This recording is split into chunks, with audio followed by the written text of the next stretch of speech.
フィリピンのですね、この経済発展に一番重要なね、役割を担われているということでありまして、ここに該当するね、分野、産業とかフィールドに関してはですね、いろんなインセンティブがね、あるんで、それがどういうインセンティブがあるのか、またちょっと後で聞きますけども、何が違うのかっていうところなんですけども、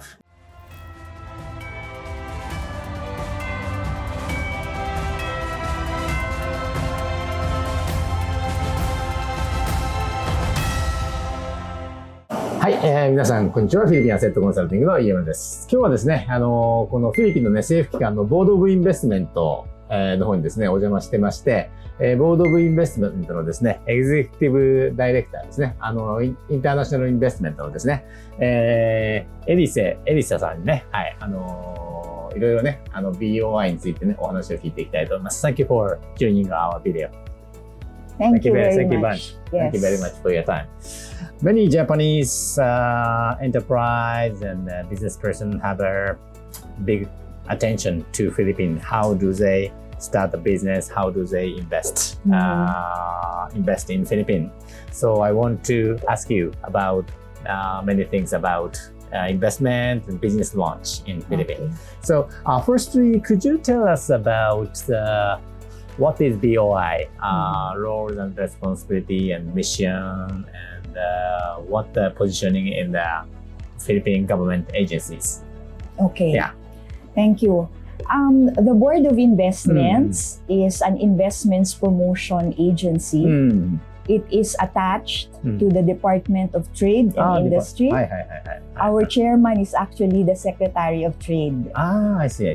Alfredo Pascual. Pascual さんね。Pascual, yes. なるほど。So our chairman is the secretary, and we do investments promotion, meaning we attract investments into the Philippines. Oh, I see. Not only that, part of our mandate is also to develop industries. Develop industry. Industries. We actually have several services that we offer to investors. So it ranges from promoting investments. Also, we develop and craft investment policies. I see. Like, for example, the Strategic Investment Priority Plan. Strategic investment. Okay. That is the list of priority investment areas that will be given incentives by the government. Can I translate? Yes. はい。今ね、BOI についてね、ご説明いただいたんですけど、まずですね、この BOI っていうのはですね、デパートメントオブトレード&インダストリーですね。日本で言うとですね、経済産業省ですね。こちらの、管轄下になってくるので、多分ですね、日本で言うとですね、ジェトロにちょっと近い感じなのかなと思いますけどね。はい。役割はですね、フィリピンに投資をですね、誘致すると。ね。これがね、一番大きな役割でありまして、それを促進するための、様々な施策だとかですね、ルール作りとか、そういうことをやってますということです。それからですね、それだけではなくてですね、実際に産業を作るっていうんですかね、デベロップインダストリーですね。実際に新たな産業をフィリピンに作っていくってね、そういうね、役割も、あるということであります。はい。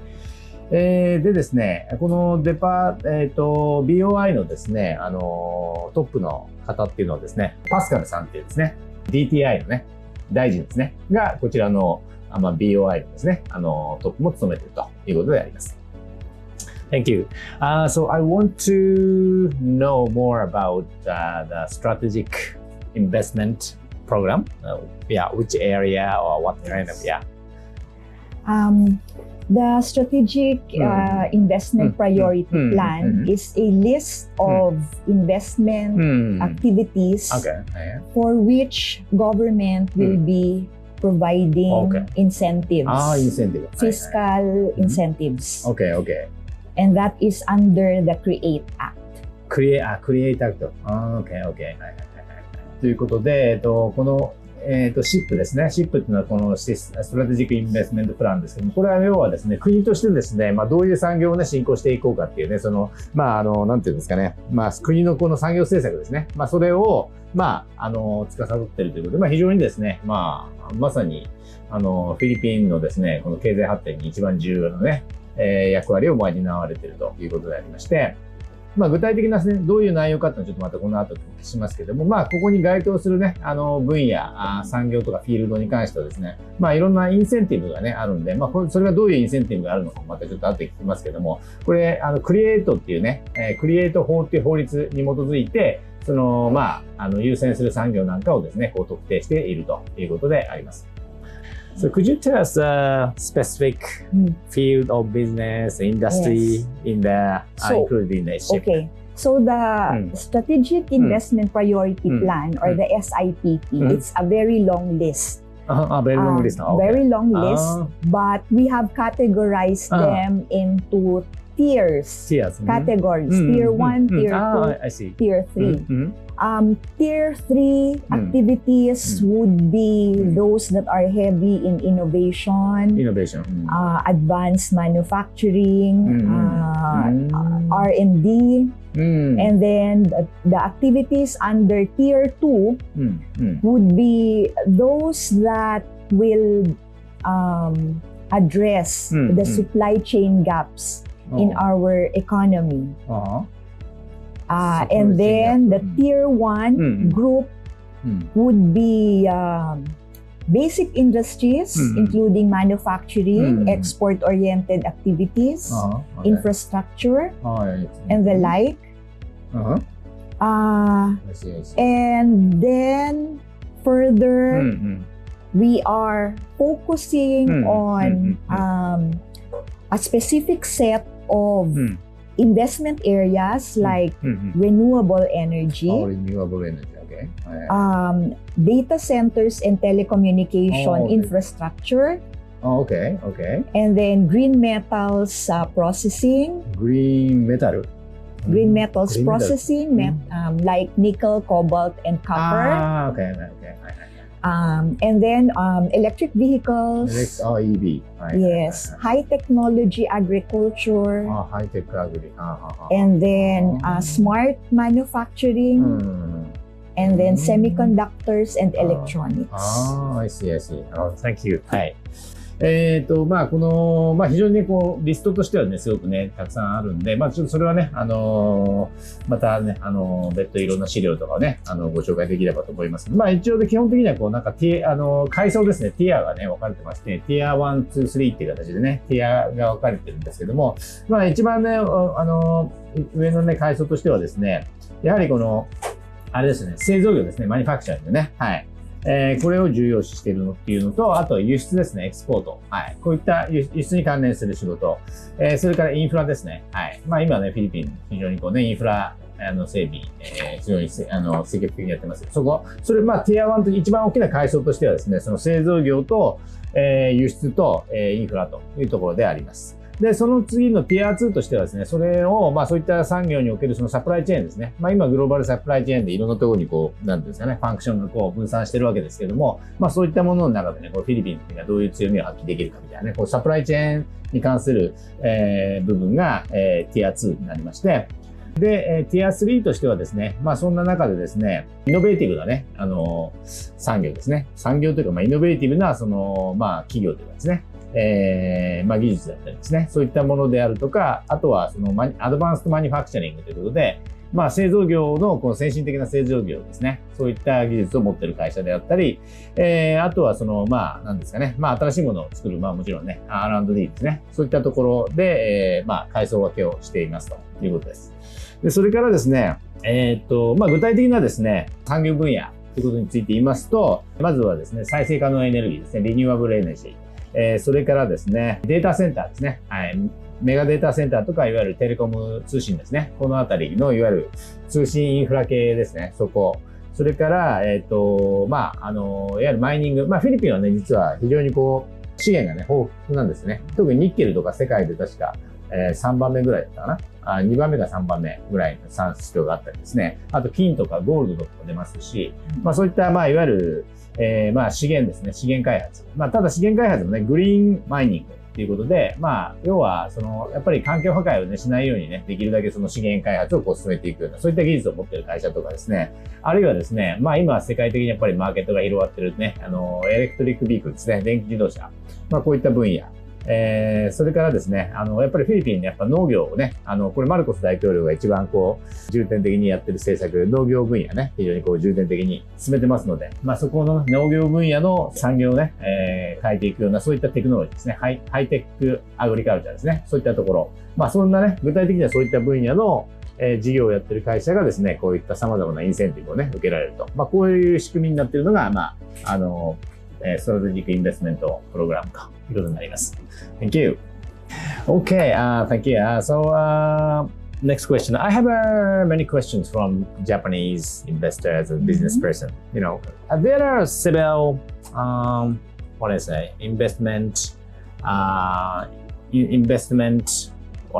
program in Philippines. So many Japanese people want to know what is the differentiation of BOI.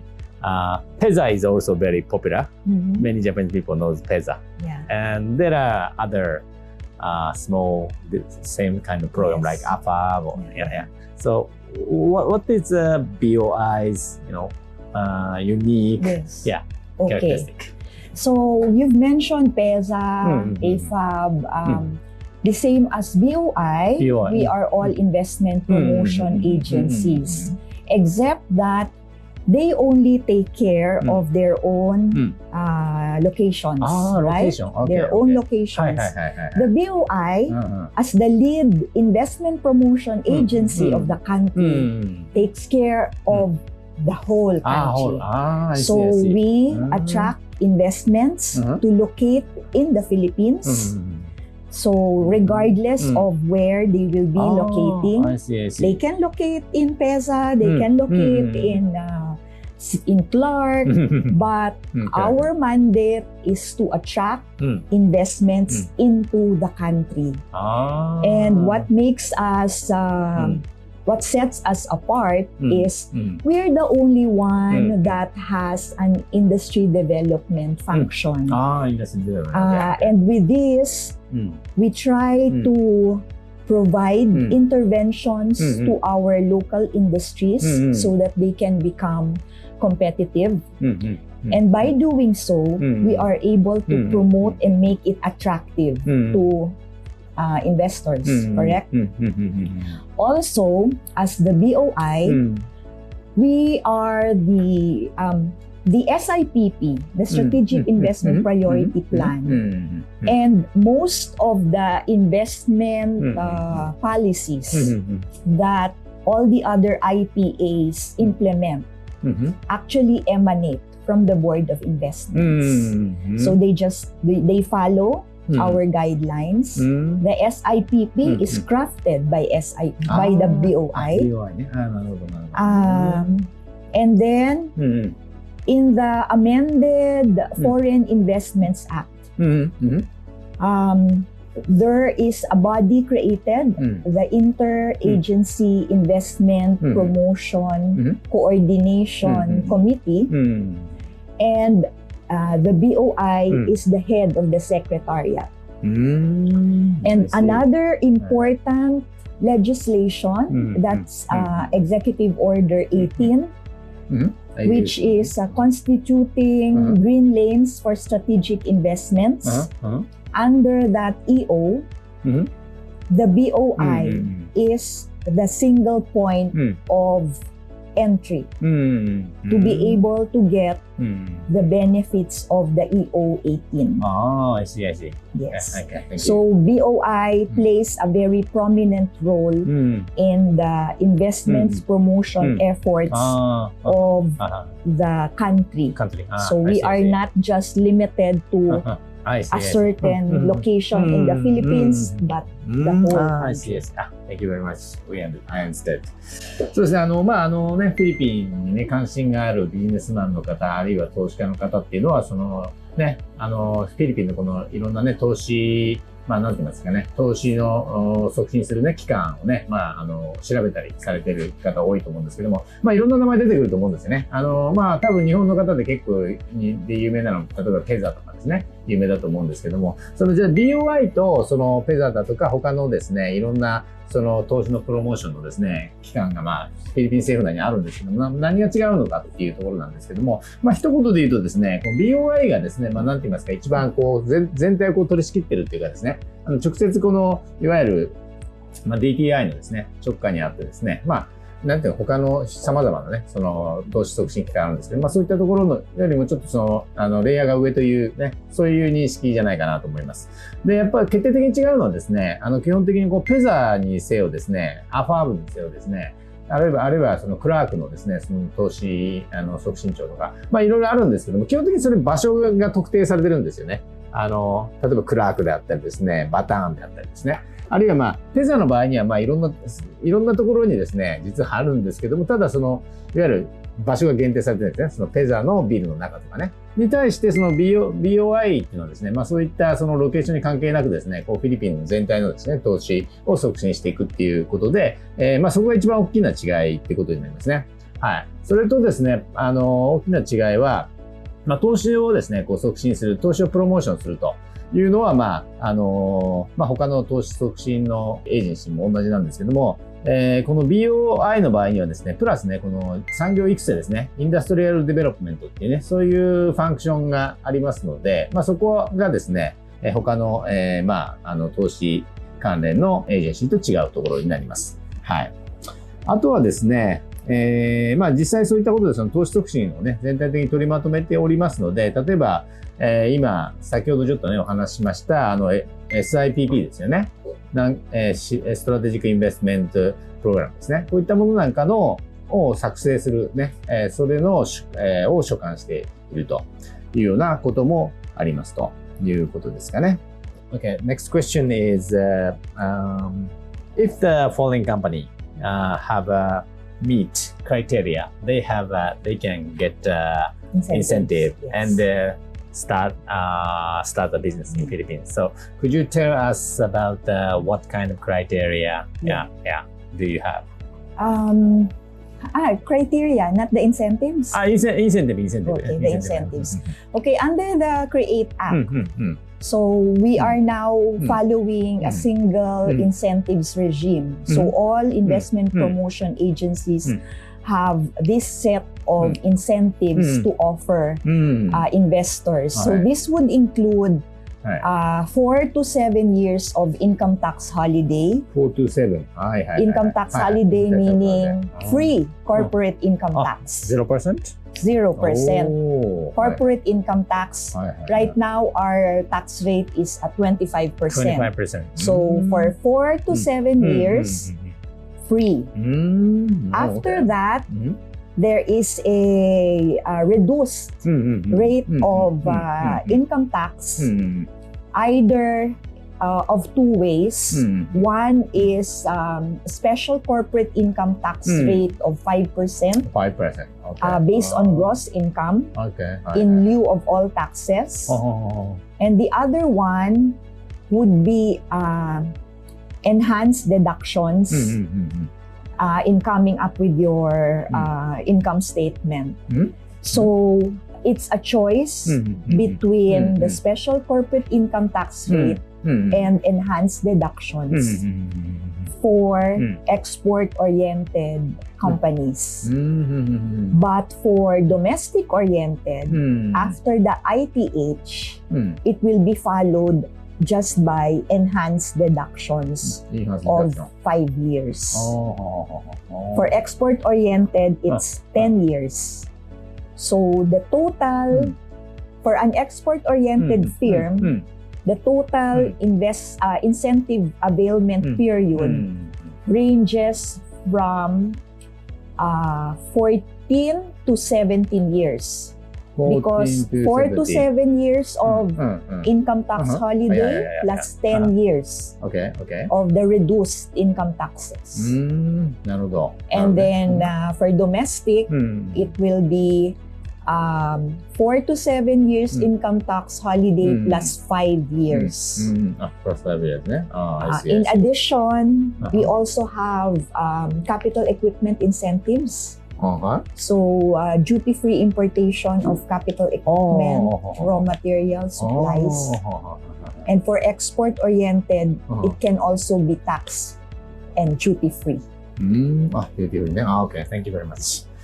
はい、ですね、実際ですね、こちらのフィリピンにね、関心がある企業さんがですね、こちらのこの BOI のですね、なんですかね、インセンティブね、これね、受ける、ですね、どういうね、インセンティブがあるのかということなんですけども、まずですね、一つはですね、これ4年から7年ですね、のこのインカムタックスホリデーというのがありまして、これ原則ですね、法人税がですね、0% ということになりますと。通常ですね、平均の法人税率は 25% なんですけど、それがゼロになるということで4年から7年ですね。はい。こういうことが非常にまず大きい、インセンティブになります。そしてですね、さらにですね、その後もですね、10年ですか ?10 年間。これ2つ選択肢があるっていうことなんですけども、1つはですね、次の10年間ですね、5% の、法人税率になると、いうことであります。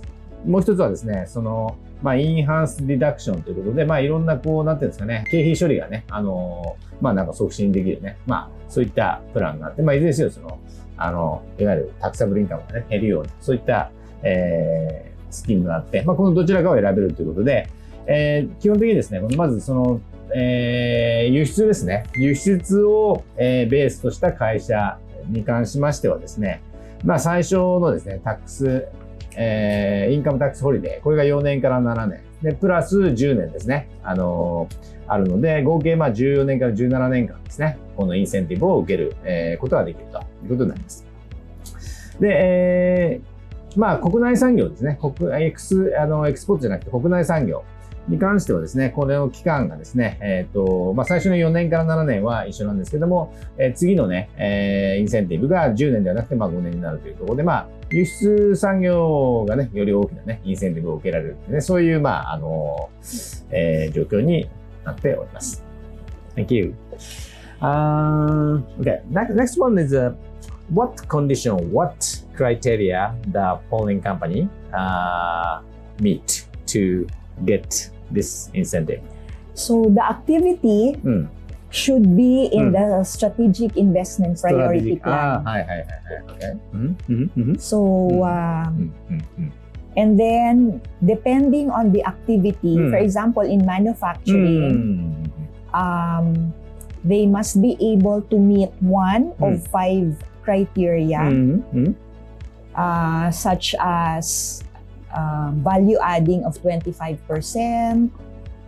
Value adding. Another one would be the use of advanced technology. Okay.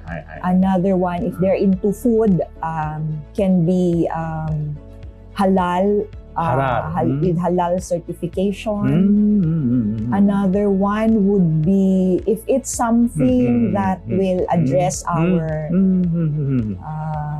gaps in the supply chain. Yeah. So there are 5 criteria. Only one. You need to meet only one, and that is for manufacturing. For the other activities, then there are very specific qualifications. Okay. I see. But in general, for manufacturing, we allow up to 100%. Foreign ownership. Foreign ownership ね。Okay, I see. はい。このね、基準、この、いわゆるインセンティブをですね、獲得する基準はですね、これは実はね、非常に細かくね、いろいろね、産業とかによって分かれているんですけど、やっぱり一番多分ですね、関心が高いのはその製造業、マニュファクチャリングところだと思うんです。実際ですね、日系企業なんかも多分製造業のね、製造業を中心にこのインセンティブを取られている会社さんが多いと思うんですけども、製造業に関して言うとですね、バリューアッドが 25% ということなんで、これはあれかな、利益率のことだと思いますけども、利益率がね、やっぱりこう高い、いわゆる利益率の低いものじゃなくて、利益率の高いものだっていうところですね。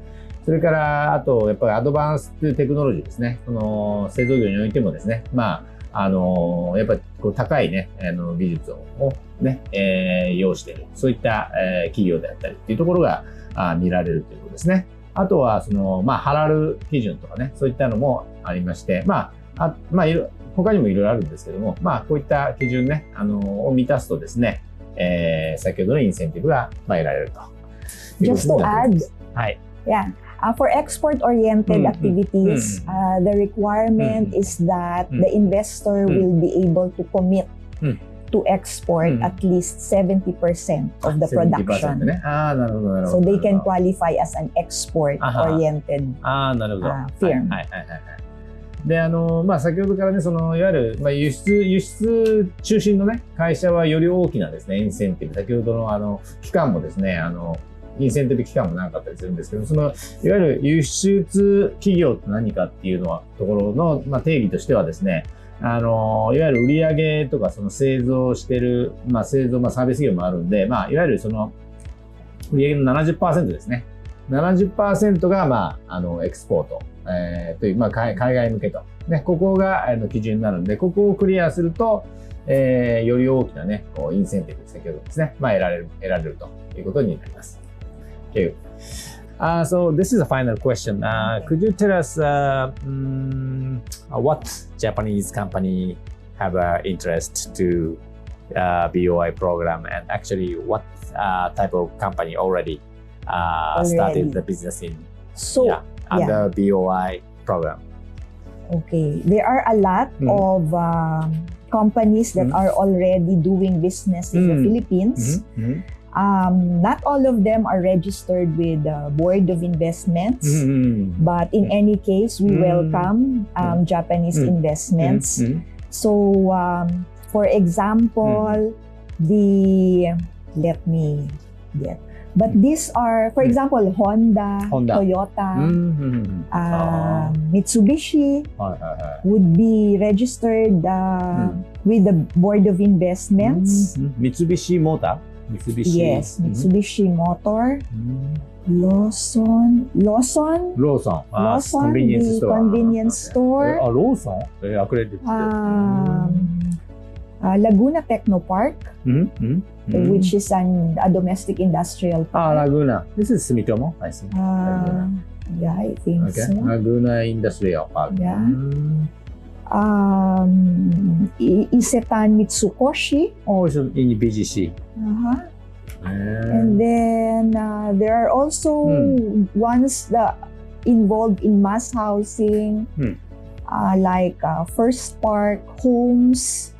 But these are already their names here in the Philippines. I'm not sure if they will recognize. But those that are not necessarily registered with BOI but are already in the Philippines, Terumo, Minebea Mitsumi, Panasonic. First, Sumitomo is here. Sumitomo. Yokohama Rubber, yes. なるほど。たくさんのですね、今いっぱいね、名前挙げていただいたんで、もう多くのね、製造業が多いんですけど、製造業だけじゃないですね。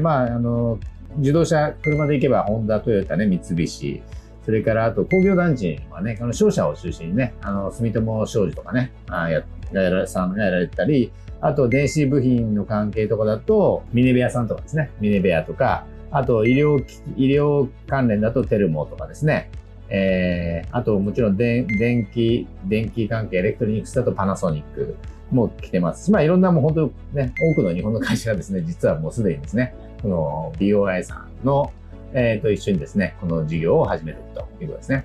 In the future, what type of Japanese business you want to invite? Yes, as I mentioned, we are really positioning the Philippines as the regional hub for smart and sustainability-driven manufacturing and services.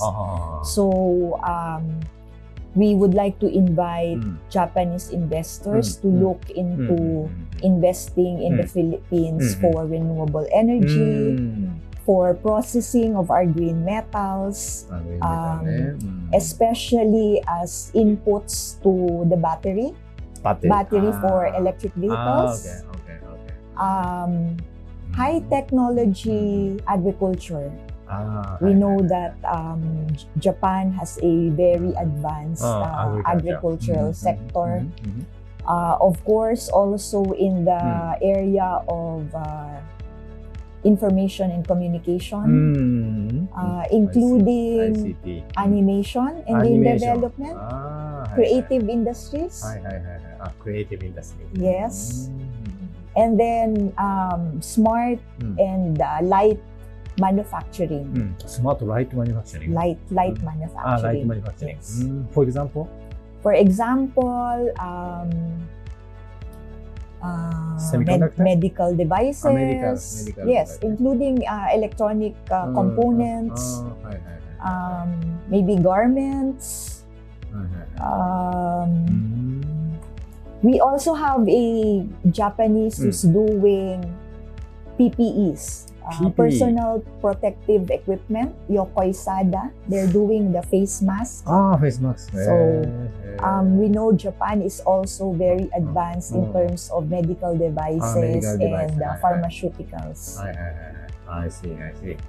Thank you very much. ということでですね、もうすでにね、多くの日本の会社がですね、フィリピンにね、この BOI さんとパートナーシップ組んでね、もう進出されてるわけですけども、もちろんね、これからもね、どんどんね、フィリピンに、来てもらいたいということでありまして、具体的にはね、再生可能エネルギーですね。今ね、フィリピンやっぱ電力需要がね、すごい高いので、再生可能エネルギー、リニューアブルエネルギーのところとか、あとやっぱりフィリピンこうですね、前に資源がね、たくさんありますので、そういった資源をね、なんていうのかな、グリーンメタルって言ってるんですけども、資源を環境にね、優しい形で採掘していく、そういった技術を持っている会社であるとか、あともちろんですね、今ね、もう世界的なその EV ブームがね、来てますから、その EV 関連、特にやっぱりバッテリーですね、電池関係のね、技術を持っている会社、それからですね、やっぱり農業ね、これね、マルコス大統領がね、非常に力を入れている農業分野、アグリカルチャーですね。このアグリカルチャーのところで、その、高い技術を持っているね、アドバンストアグリカルチャーカンパニーですね。それから、もちろんね、ICT ですね。はい。ここの分野はもう本当に幅広く、特に、その中でもね、やっぱりそのクリエイティブな、ICT を使ったクリエイティブな産業、例えばアニメーションとかですね、そういったところ、もぜひ来てもらいたいというのがありますと。